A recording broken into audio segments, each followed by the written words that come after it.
Welcome to Take the Long View with Matt Hall. This is a podcast to reframe the way you think about your money, emotion, and time. And today, fly fishing. The goal, helping you put the odds of long-term success on your side. Do you spend much time in nature? Have you ever stood in a stream for 4 or 5 hours and thought, man, that felt good? Some do this in pursuit of fish, and others just to widen their gaze. I believe fishing is more about the other stuff than the actual catching of the fish. Think about taking someone you care about fishing and seeing them have success. Their joy when they catch their first fish is a sweet, sweet thing to observe. David Coggins is our guest today, and he is a master when it comes to writing, thinking, and observing the beauty of fishing and what it can do for your longer view. David is the author of Men and Manners and the New York Times bestseller Men and Style. He writes about fly fishing, tailoring, drinking, and travel for numerous publications, including the Financial Times, Bloomberg Pursuits, and Condé Nast Traveler. David lives in New York and fishes regularly in the Catskills, Wisconsin, and Montana. And I think you should follow him on Instagram, and you'll see that he is a man of the world. And I can't wait to talk with him about his latest book, The Optimist, A Case for the Fly Fishing Life. David Coggins, thanks for taking your time to share your stories with my listeners. Thank you, Matt. Really appreciate it. Great to be here. I happen to think you are a great writer. Thank you. I want to start there and ask you, are you a great writer because you are so observant and thoughtful, or are you thoughtful and observant because you know you are a writer? Whoa, good question. It's funny. I've never thought of it that way. I think there are two. Well, there's more than two things, but let's just take the two things you mentioned about writing and observing. I think there's the craft of writing, which comes from doing it a lot and kind of writing so much that maybe you don't think about it anymore. I think people who start writing are very self-conscious about it. They often imitate people they think are good writers. At least that's what you do when you're young and you write like Salinger or Hemingway or someone with a very strong point of view, and you kind of follow in that point of view. And it takes a long time to kind of, what I say, write through that, write through your influences, write beyond that. And that's actually a good place, because I think younger people or people who are starting writing are very concerned about their style. It's like when you're in an art class as a student, you're 18 years old and you're obsessed about your style. It's just relax and do it for 10 years and the style will come to you when you're not even paying attention.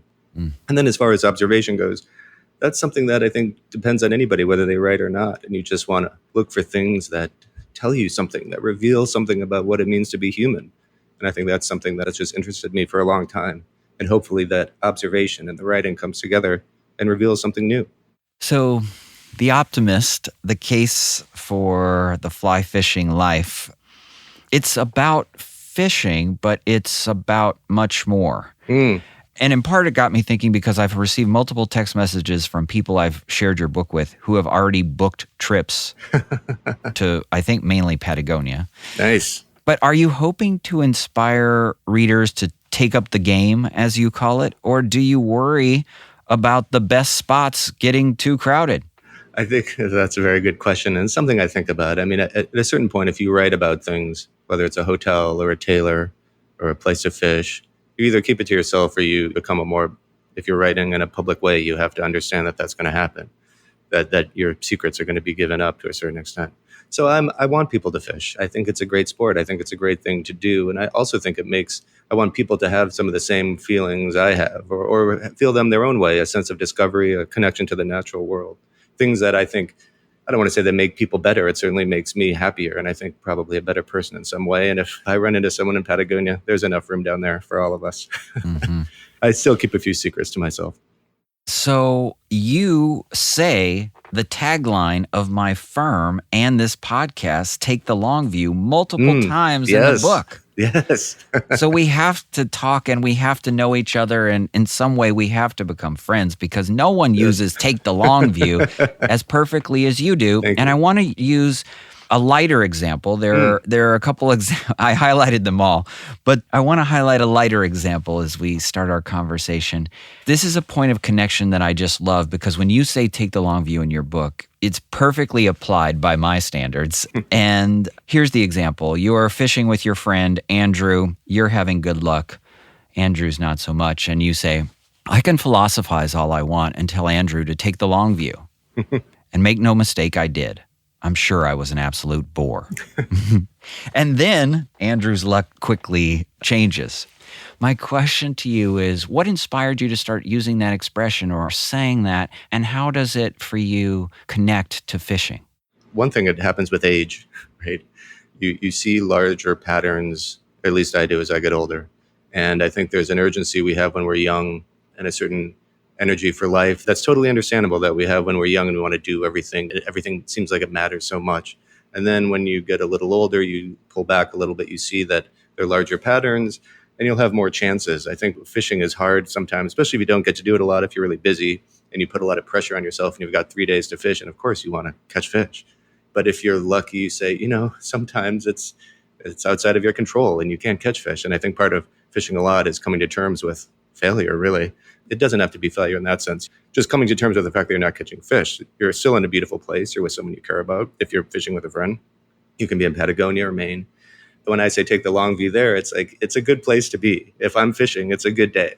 And of course, that doesn't stop me from then wanting to catch more fish or bigger fish or do something more memorable. But I try to keep in mind that I'm happy to be there. And I think the older I got, and when I was lucky enough to fish more, then it was easier for me to have a different perspective and not look at everything hour by hour, but think about what it means to fish many days a year or be in a place that I care about many days a year. And I think people can connect with that. And if you follow baseball or, the baseball is an interesting sport because it's a long season, as they say, and your team goes up and down and people strike out and leave runners on base and make errors.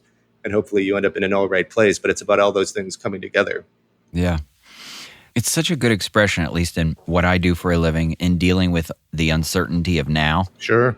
I love that you seem to care a lot about all the little details, like the way you pack your car, like having a secret flask. Sure. There are all these things that you talk about that have nothing to do with fishing, and yet in some ways have everything to do with the experience. Right. I mean, this is what I try to tell people, and I think what I argue for in the book is that people who don't fish, they look at it in an understandably narrow way. You're casting and trying to catch a fish. I try to pull back and look at the entire day or a trip. Let's say you're going on a trip and you look forward to it and you anticipate going. And if it's your friend, you write each other things you might want to get, and you definitely don't need them, but you're certainly still going to buy them. And you look forward to it and you follow the weather, and there's this wonderful sense of anticipation.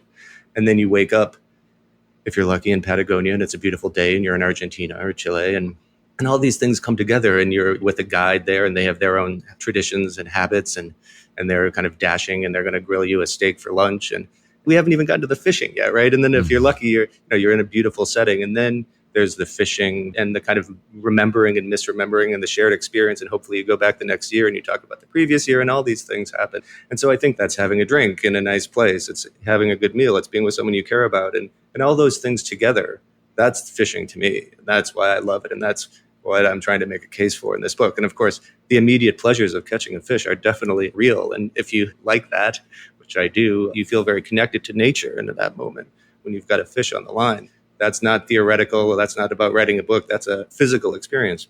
That's tremendous. But I think I like that as it fits into something larger. Yeah. The nature part is, I think, something I thought a lot about. And as I was getting ready to talk with you, I asked a friend of mine named Stephanie Stewart, I said, you have a brilliant way to talk about the importance of time in nature. And I said, give me your words. And here's what she said. She said, spending time in nature helps us connect to ourselves differently. It widens our gaze and allows us to see beyond what is right in front of us. It is stimulating for all of our senses, which increases our awareness of our body, helps to calm spiraling thoughts, and brings our focus to the present moment.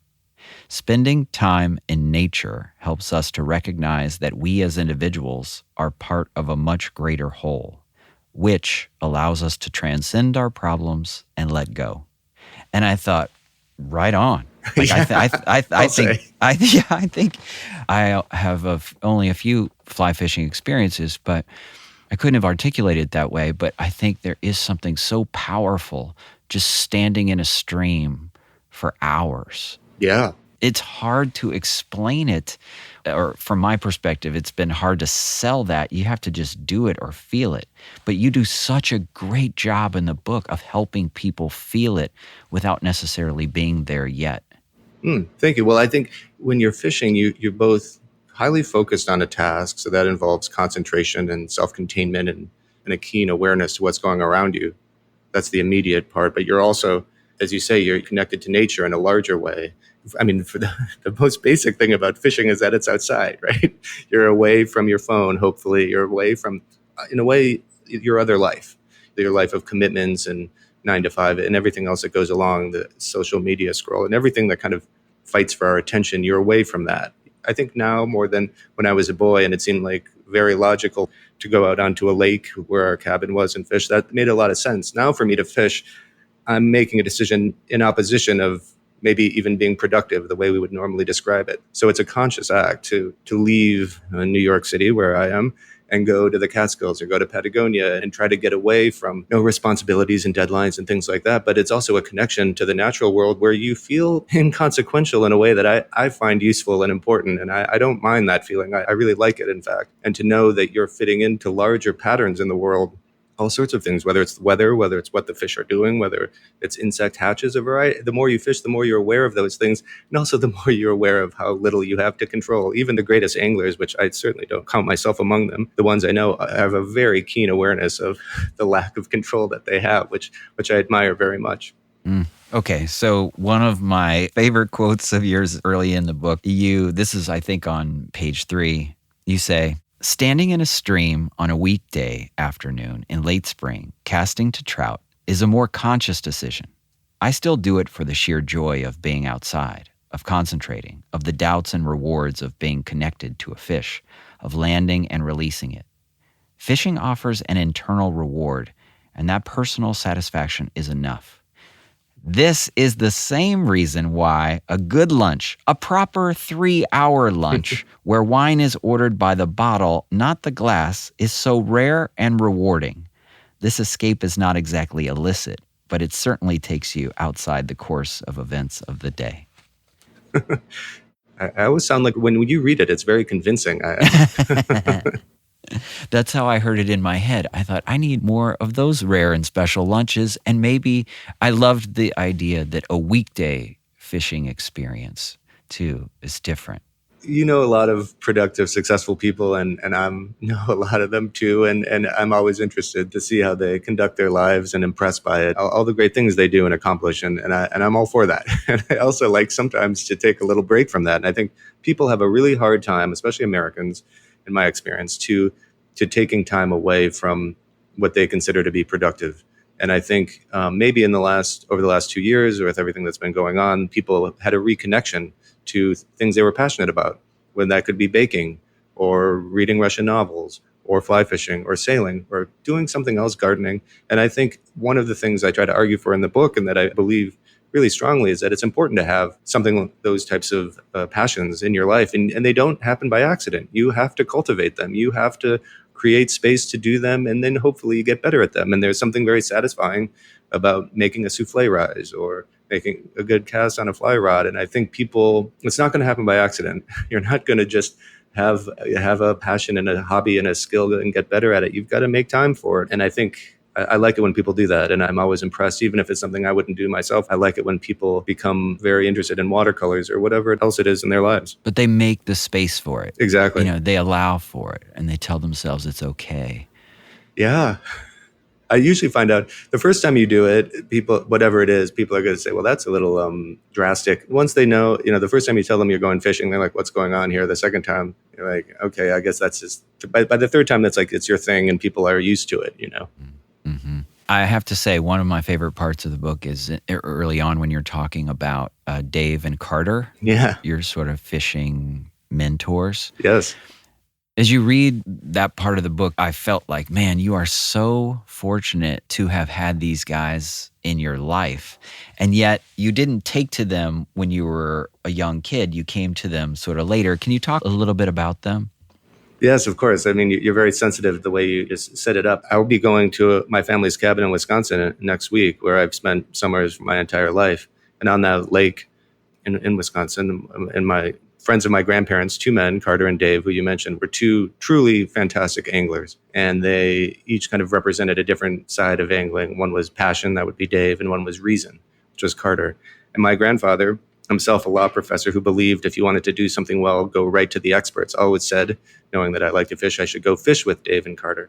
But I was, 12 years old or 13, and I was both intimidated by them, but also didn't necessarily think spending time with my grandfather's friends was high on the list of a young teenager. Finally, when I got my act together, and I was probably 20 or 22, I went out fishing with both of them, and that's one of the greatest experiences of my life. They were both, I think in some sense, they had somewhat alienated members of their own family to a certain extent. Fishing is a strong obsession that sometimes doesn't go directly from father to son or uncle to nephew. And they were happy to have me with them. And so we would go usually on canoe trips down small rivers in Wisconsin, fishing for smallmouth bass.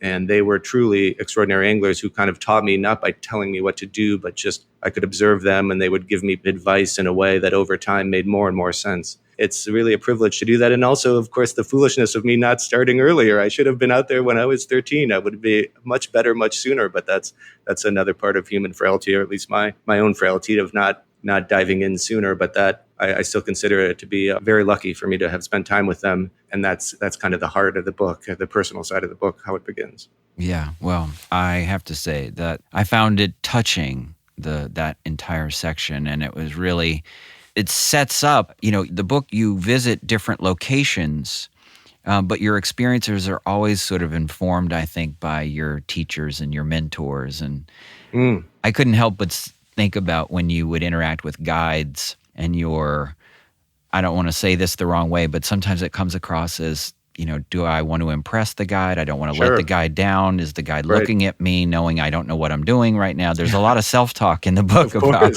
what in the heck is the guide thinking? Right. And in some ways, Dave and Carter were your original, or Carter and Dave, as you said it, were your original guides. So it's just the way you set it up and the way the book flows, I just think there's such a beautiful rhythm to it. And do you find, am I right or wrong in this guide-fisherman relationship? It's a huge relationship, I think, and something I'm endlessly fascinated by. I think when you're young or starting out fishing, you're more self-conscious of what the guide thinks of you, and you want to make a good impression. And I'll just be here to tell you that every guide knows everything about you within 5 minutes. So don't bother trying to use any jargon. Don't bother trying to show off. They know everything about you. So just get beyond that.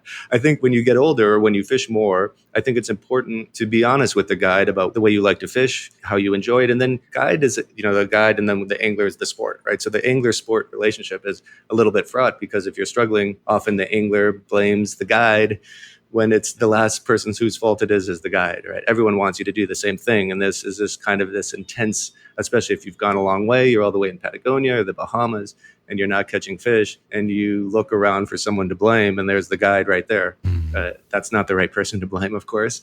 But I love guides because they're really good at something I want to be good at, and I try to learn something from them. And I think it's important when you're with a guide that you are open to learning from them, because it's really a great chance to both fish better, but also to be around true experts who understand their part of the world amazingly well. They're probably on the water 200 days a year, 250 days a year. That's an incredible resource, incredible amount of knowledge. And these guys are usually pretty funny and interesting and have great stories. So I love guides, and I love the different ways they are in different places, because there's culturally different, Bahamian guides are generally a little quieter. Argentinian guys are, maybe backcountry skiers. They're very dashing guys. Guys in Montana probably seen all sorts of different types of people too. So you can learn all sorts of different things. Maine guides are sort of stoic in my experience. Canadian guides, they gave me a harder time because I was struggling to catch a salmon. That's another story. But be good to your guides, and they're going to be good to you in any case. Mm-hmm. A sweet, sweet moment in the book. There's a couple of these, but there's one I'm thinking of in particular. That you say, years later, I've seen other people catch their first fish and enjoyed the sense of recognition in their eyes. So that's what this is about. Well, it's funny. When I started taking my friends out, helping them learn how to fish, all sorts of phrases came out of my mouth that I was never expecting. I didn't know were in me. I started talking like a guide, and I started using some of the same cliches: keep your rod tip up, keep your eyes on the water, all those sorts of things.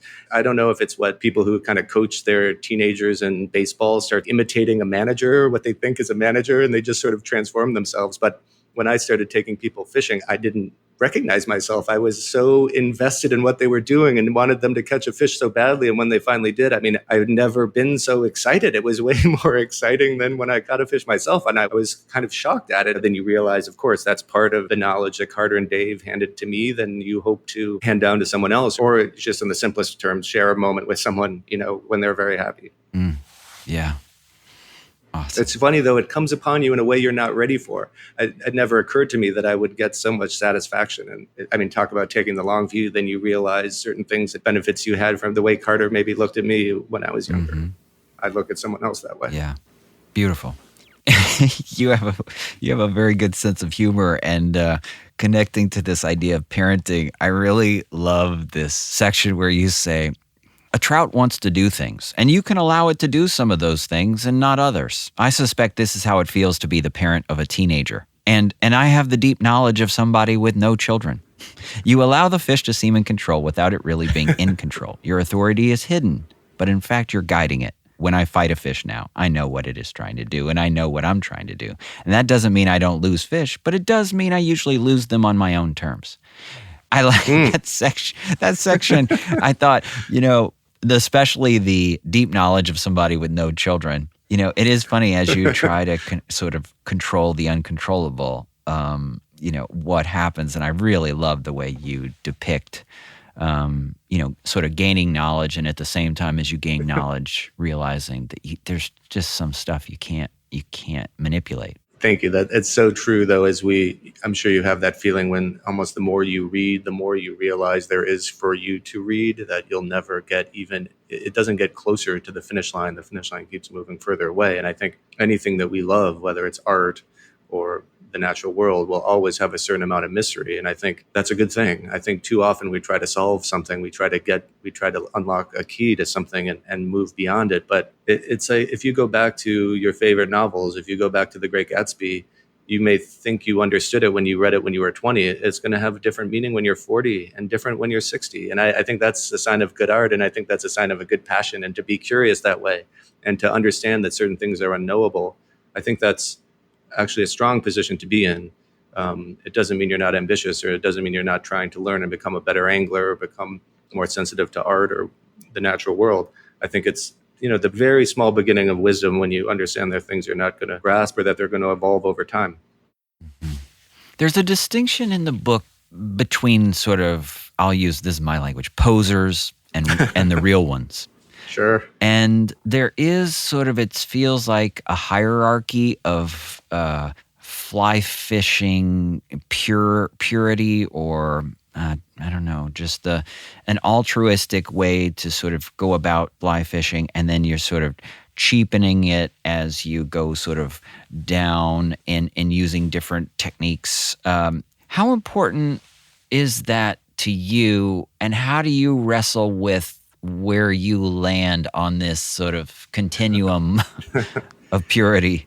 Well, this is a huge question. I think there are many different types of like archetypal anglers. And so that's one category of, there are people like Dave and Carter who had been fishing in the 50s and 60s, kind of before there was a big angling boom. And then there are people who are all taking videos of what they catch now and kind of interact with the sport in a different way. And you can get caught up in all sorts of different hierarchies there. And different people are going to fish different ways, and that's just reality.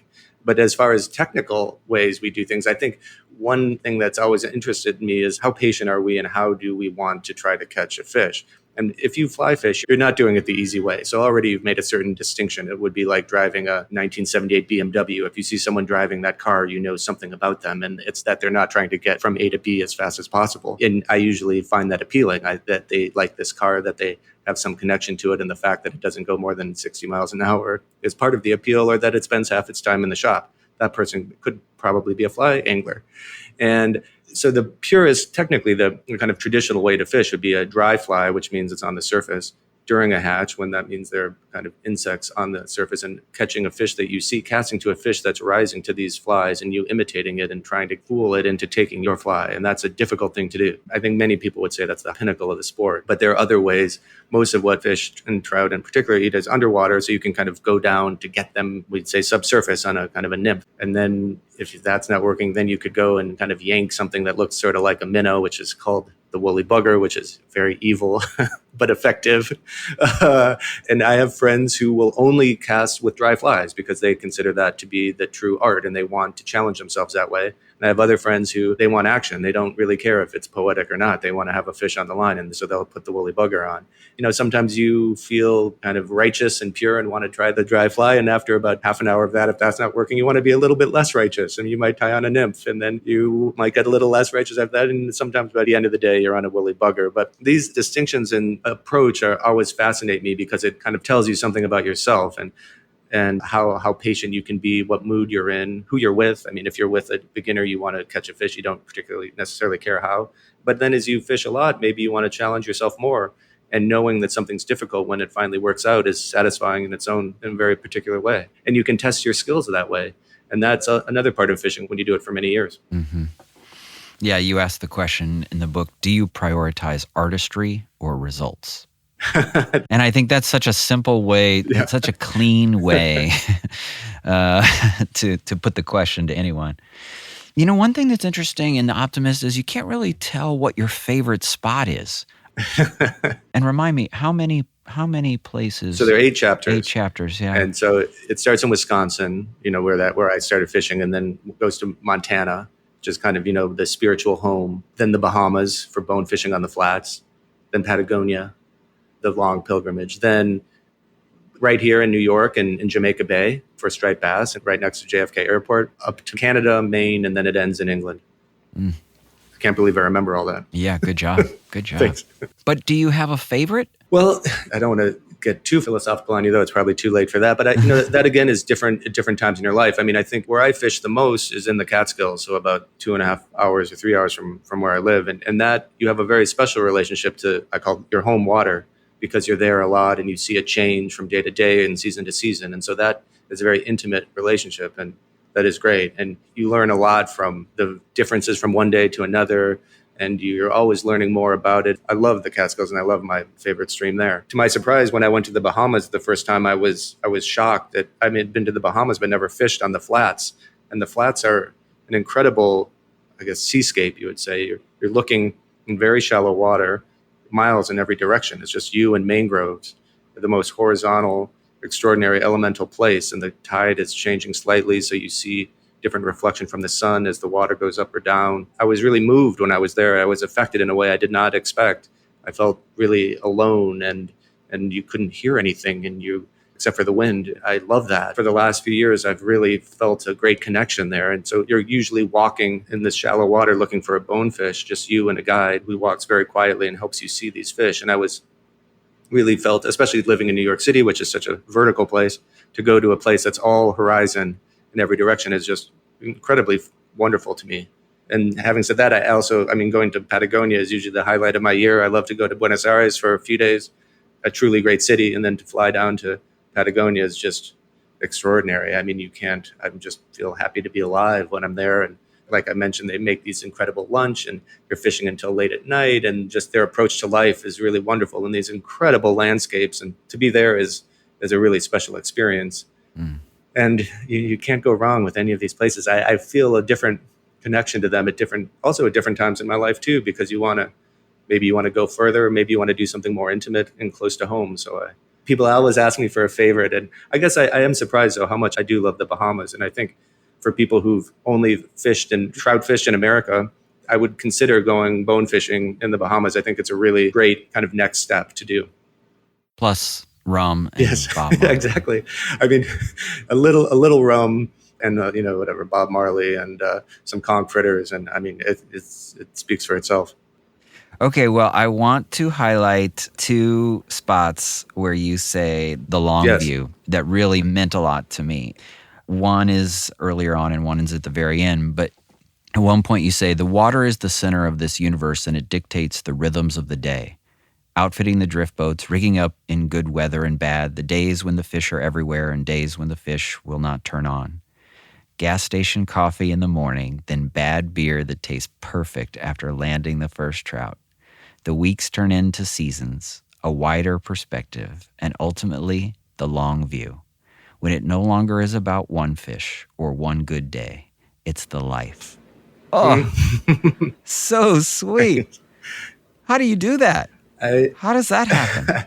It was an interesting thing writing about fishing. I was reluctant to do it for a long time because I'm not, there are people who are true experts who work for Orvis and this is what they're guides and they are professionals and they instruct people in the best techniques. And that's not me. I try to enjoy things and put them in some perspective and that's enjoying the culture and the food and the guides and the clothes and the drinking and the travel and all that together are the things I care about. And of course the fishing. And so I think at a certain point I started to write a little bit about fishing apologetically. I wrote for some magazines and some websites. And then finally I just thought, this matters to me. It was a step to admit that. The same way as it was a step to admit fishing was a huge part of my life because my family kind of rolls their eyes sometimes, or my girlfriend doesn't know what she thinks about all of it when she says, wait, you're going on another trip? And I've said, didn't I mention that? I was sure I mentioned it to you when you were half asleep the other day. I mentioned it. And I think admitting you care about something is a strong thing. And I think in writing the book allowed me to articulate some things that I maybe hadn't thought about a lot. And then it was an interesting time to do it because of everything that's happened in the last year and a half when we could think about the things that matter to us because we either couldn't do them or we couldn't be with the people we wanted to be with or in the places we wanted to be. So I don't want to say it all worked out. It's an evolving situation, the complicated way we live. And I just feel lucky to be able to write about something I care about. Well, you do such a beautiful job of highlighting, I think, the humility that's required to really operate at the fishing level you operate on. You say at one point, the more you're on a stream, the more you realize how much there is to know. I take a longer view. There's no other way.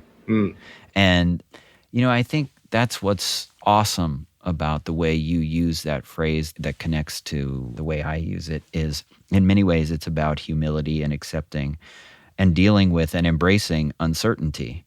That you are getting better and better at your craft, and yet still you have to stay curious and humble. And the chase and the pursuit of this whole thing, and especially the pursuit of it with people you care about and people you love, and watching people who have never had the same level of joy by catching their first fish, being a part of that, being a teacher. It's all such a beautiful mashup of, sort of wonderful observations. And I don't know. I just feel grateful that you took the time to put this in the world because it's really, really a lovely thing. That's so sweet of you to say. I really appreciate it. It's strange when you write a book in private. It's a very private act, and then you kind of turn it over to an editor, and then you lose a certain amount of control. Though I work with people I really like, and then all of a sudden, it's in the world, and you've like lost complete control over it, and you don't know what's going to happen or how people are going to connect to it, or if it. And if you write a book about fishing, you're almost compelled to say it's not just about fishing, it's about life, it's about other things. I've said this about 500 times now.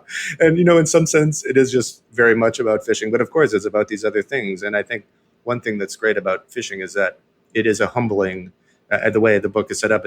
Like we said, each chapter is a different place, but it's also a different fish and a kind of different skill or virtue required to catch that fish. And the more you fish, if you try to do something new, you're going to be humbled again. Mm-hmm. Even if you just fish for trout, you'll be humbled. But then if you try to catch an Atlantic salmon or a bonefish, you're learning new skills. And I think I'm coming to terms with, even as you get better, in some sense, you're still coming to terms with what you don't know. And I think that's something I enjoy much more than I did when I was younger. Yeah. Thank you for spending time talking with me. I bought a number of copies of the book, and for the first 20 people who email me after listening to this podcast, I'll send you a copy of The Optimist. And David, where else can people learn about you or see you or track you?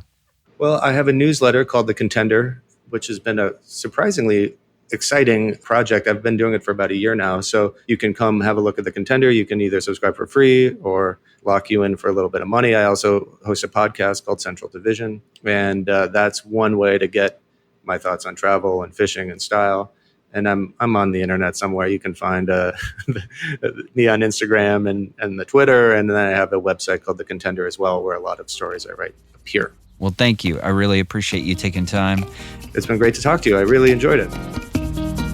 Hi, Longview listeners. I'm Buddy Reisinger, a longtime member of the Hill Investment Group team that helps translate Matt's thinking into action for our clients. If you like what you've heard and want to learn more, I encourage you to go to our website, hillinvestmentgroup.com, and sign up for a complimentary call or meeting. Matt doesn't dispense cookie-cutter advice on the podcast because each of you is unique. So go to hillinvestmentgroup.com, schedule a meeting, and let's start talking. We can't wait to hear your story.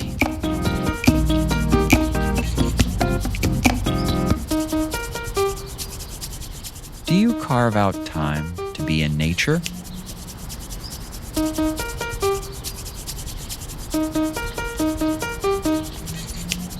Please note, the information shared in this podcast is not intended as advice. The intent is to share meaningful experiences. I am likely not your advisor, nor wealth manager, nor financial planner, and my opinions are my own and not necessarily shared by Hill Investment Group. Investing involves risk. Consult a professional before implementing an investment strategy. Thank you.